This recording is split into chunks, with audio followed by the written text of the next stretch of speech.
Alert કરી દેવામાં આવ્યા છે। તો વરસાદને કારણે નદીઓમાં પૂરની પરિસ્થિતિ પણ સર્જાઈ છે। અંબિકા નદી ઉપર આવેલ ગિરાધોધનું રૌદ્ર સ્વરૂપ જોવા મળી રહ્યું છે।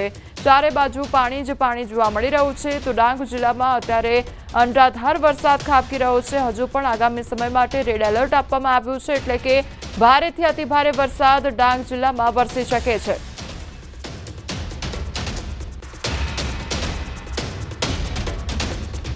ડાંગ જિલ્લામાં સાર્વત્રિક વરસાદ ખાબકી રહ્યો છે અને સતત પાણીનું જે જળસ્તર છે તે વધી રહ્યું છે, તેના કારણે લોકોને એલર્ટ કરવામાં આવ્યા છે।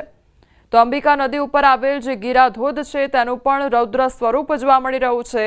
બીજી તરફ જે આસપાસના ગામડાઓ છે, નીચાણવાળા વિસ્તારો છે, તેમને પણ એલર્ટ કરવામાં આવ્યા છે, કારણ કે આસપાસના વિસ્તારો અને ગામડાઓ પણ અસરગ્રસ્ત થઈ શકે છે।